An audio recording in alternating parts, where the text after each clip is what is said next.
Well, hello there. You're on Office Hours with Mad Professor. I'm Liam. I had a few observations I wanted to make, a few kind of questions about the modern libertarian movement, or right libertarian movement, or libertarian with a capital L, as in the Libertarian Party in the United States. And these are some thoughts I've been chewing on for a long time here. I had looked carefully at the movement, really, actually, decades ago when I first started off as a voter. I was even briefly a member of the party because the whole idea of, well, criticizing governance appeals to me as a lifelong, shall we say, anarchist, someone who opposes any kind of hierarchical or tyrannical power. I was very briefly a member because I quickly realized that the party, or shall I say most of its membership, were, to put it politely, batshit crazy. And many of them had economic views that were quite the opposite of the supposed goal. Now, if the idea behind libertarianism is to increase individual liberty, then capitalism and support for corporations is a bit of a problem. Because if you take away government power, well, that's one kind of tyrannical power. But if you allow unlimited accumulation and private business to proceed to monopolize resources and land and whatnot, then all you're doing is you're creating even less accountable tyrannical powers. And that to me seems the exact opposite of any libertarian goal, which is to increase individual liberty. If I then have to sell myself to some corporation and I no longer have anything in between me and that private business as a mediator, i.e. The state trying to impose safer working conditions, for example, and I have to deal with them directly, well, then my power is somewhat diminished, unless you're going to go back to a period of radical unionism where people were actually going and assassinating bosses in order to kind of get what people needed. Well, that obviously creates a whole different set of problems, but let's not go there. The real question here is libertarianism about liberty? And the argument that I'm going to make here is that it is essentially completely divorced from the actual desire for individual liberty, that's not really the motive for large parts of the Libertarian Party. Now, this is not to say that there are not genuine libertarians in the movement. I've been fortunate to meet a good number of them over the years, people who have remarkably consistent views, who do oppose any kind of tyranny. We may disagree on some of the economic aspects and on, for example, the more tyrannical nature of capital, but they do genuinely believe that people should be free to do what they want, and they support individual liberty. People sometimes joke that libertarianism is kind of like conservatism with weed or things like that, they're okay with sexual orientation and drug use and whatnot here, but otherwise they have views that are pretty well in line with the traditional Republican Party. That is often true. You are more likely to find people of socially conservative views within the libertarian movement, but plenty of people do have what used to be called like mainstream or classical liberal views that regardless of how any particular individual might feel about something, it's like, I might not like what you're doing, but I support your right to do it. It's okay if you do it. I want no restrictions whatsoever on your right to do it. As long as you are not harming me, it's all good. That would be a consistently libertarian view, regardless of how liberal or conservative any individual might feel themselves. Now, notwithstanding the fairly liberal views of many people in the libertarian movement, one thing that's never really escaped is an association with white supremacy.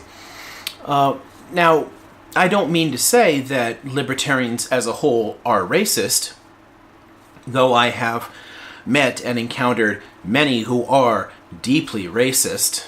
In fact, there seems even to be a kind of almost spectrum between libertarian identification and the alt-right and its quasi-fascist views. The issue here really comes down to what happened in the wake of the Civil Rights Movement and the Civil Rights Acts. Now, the modern libertarian movement was to some extent born in the wake of the Civil Rights Act, in the same way as the modern Republican Party took its current views and positions largely in response to the Civil Rights Movement and Civil Rights Act.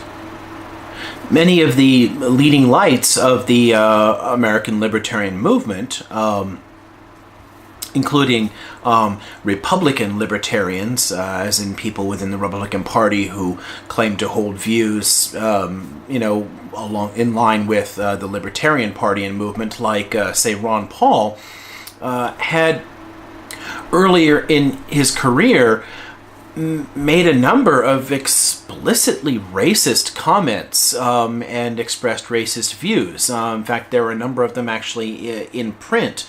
In a newsletter that Ron Paul used to publish, where people submitted articles that were explicitly racist with his apparent endorsement. And, later he tried to distance himself from this, but never really convincingly was able to do so.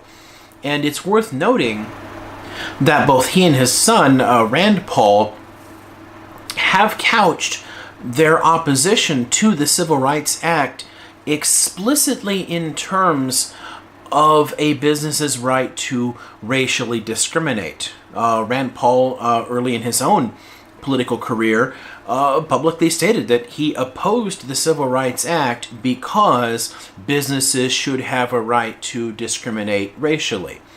Now,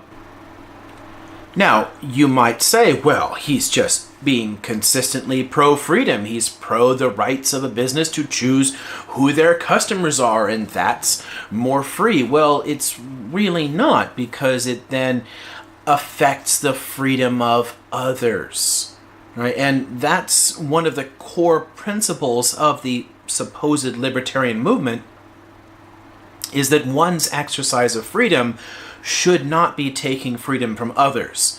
Being a libertarian doesn't mean, someone has the right to just start shooting anybody who is in their way, and, I don't have the right to drive a tank down the road and crush everyone's car that's in the way so that I get to work faster, my freedom to get to work faster. Well, it can't come at the expense of other people. And if you are going to then foster an environment, a social environment in which people can be explicitly racist and deny business to other people, then you are damaging an individual's right to liberty. It's basically an argument for the rights of property owners, of people with money, to be free to discriminate, but it doesn't say anything about the freedom of people not to be harmed. What about the person who doesn't have the business, who isn't rich? Do they have no rights? This is one of the unspoken problematics of the entire libertarian movement. Its dependence upon a hierarchical view of power. Libertarianism, in its more classical forms and in the forms still closely identified with the left, generally oppose hierarchy as a whole, not just government power. The right libertarian movement opposes government power, or specifically government's power to impose social programs or social progress on recalcitrant members of society. They don't favor maximum liberty for all people in the same way that anarchists and the more classic libertarian tradition do, because they don't actually oppose hierarchies in general. They don't oppose hierarchies of wealth and privilege. If you look at the right libertarians' emphasis on big government, what are they talking about with big government? Is it things that actually affect ordinary people? Sometimes. The gun rights aspect is one of those. When libertarians say you should not be able to tell me what I have in my gun safe, that's a libertarian position that seems broadly applicable to pretty much anyone. But many libertarian positions are not, and this is true of their strong emphasis on, say, anti-taxation. Right? The pro kind of like private property views here, that no one should have a right to take money away. The anti-tax crusaders, the so-called ANCAPs at times here, that take a radical view on a government's lack of, the right to take anything from somebody. This is not a view that's going to resonate with everyone, because most people actually get more from the government than they pay in for it. They actually get decent value for what they're exchanging in their taxes. And few ordinary people have significant objections to it. The anti-tax crusading primarily appeals to the wealthy. Now, with the social programs, think about the opposition there. Big government social programs, welfare and all that. They'll say, well, you shouldn't take my tax money because you're just using it for big government programs for people to give them money or whatever. You're giving to people who just want to sit around on their butts and do nothing. That's not libertarianism. That's straight up hierarchical conservatism and a kind of knee-jerk selfishness. What's really going on there is an opposition to the transfer of wealth from traditional elites, who happen generally to be white because of how this country was built, to other peoples. Now, those kind of social programs do affect poor white people, but long ago, poor whites were taught to identify much more with rich whites than with poor people of minorities with whom they actually have more in common. That's an issue that goes back into the 19th century, or actually quite a bit earlier. You can take that all the way back into the 17th century, depending on where you want to start with it, but I'm not going to get into that here. The key point here is that people are often objecting to big government programs and to welfare and that sort of thing. And the old, if you think back to the whole welfare queen ideas, you go back to the dog whistle complaints from the Reagan campaign against welfare recipients. That's it's veiled racism, and even barely veiled racism. The key issue here is it's a resentment of transfers of wealth from white elites to poor minorities. And the libertarian movement has never really escaped its strong association with that kind of white supremacy, with opposition to that kind of program. A lot of the people who identify with the movement and do make these arguments against social welfare, and this is, again, to say not all of, I again know quite a few principled non-racist libertarians, but many who make those arguments about big government and its social welfare programs and how they're wrong end up inevitably slipping and dropping in racial slurs, racial dog whistles, complaints very specific to minority groups. And it seems that a kind of racial resentment is the underlying psychological motivation for their identification with libertarianism in the first place. And I think this is why there is actually a kind of connection between what seem to be somewhat oppositional movements, the so-called alt-right white supremacist neo-fascist movement on the one hand, and the libertarian movement, which is theoretically about individual liberty and freedom on the other. Well, how can a neo-fascist movement and a libertarian movement have anything in common? Well, they do if the core connecting feature is that racism. people sometimes identify with the libertarian movement because they're looking for a kind of outsider movement. They feel that the conservative politics aren't really doing it for them, that it's not really fighting back against the things that bother them the most, so they identify with the kind of underdog, hardcore libertarian type movement, thinking it will help them. Well, if that doesn't seem to do it, some of them drift more and more toward nationalist territory. And there's a whole phenomenon. You can run into tons of people here that have basically become nationalists or crypto-fascists out of the libertarian movement. And I think the reason that that makes sense is that a lot of the core drivers that brought people into the libertarian movement in the first place really were racial resentments. They really were a sense that the white men who had built this country were suddenly being disadvantaged by other peoples who were suddenly gaining rights. Now, again, giving more people rights and equality to you doesn't take anything away from you.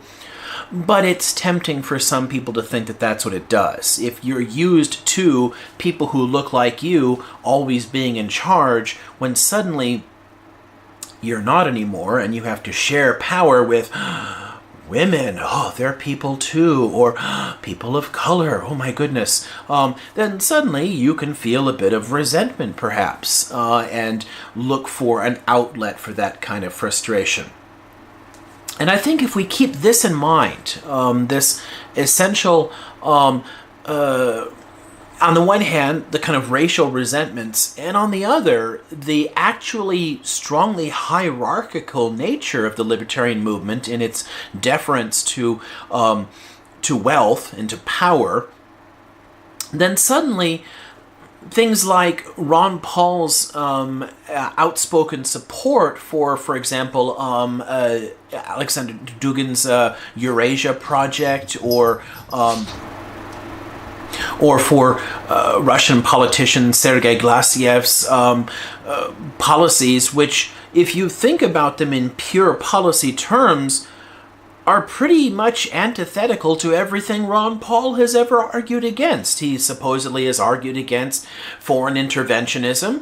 Well, Glasiev was absolutely for the Russian intervention in Ukraine. He's argued against central banking. Well, Glasiev, runs the banking system. He's a big shot in Russia's banking world, and against big government and government control of things, whereas Glasiev actually has made not only neo-fascist comments, but actually strongly supports the state's role in the economy, which is exactly the opposite of Paul's right libertarianism. So why would he support this man's positions? Why would Ron Paul explicitly parrot the kind of propaganda that you see on RT or the Sputnik network? I think the connecting factor is nationalism and white supremacy. The fact that Russia is often pointed to by white supremacists as the last white country where it's sort of okay to be racist and ethno-chauvinist.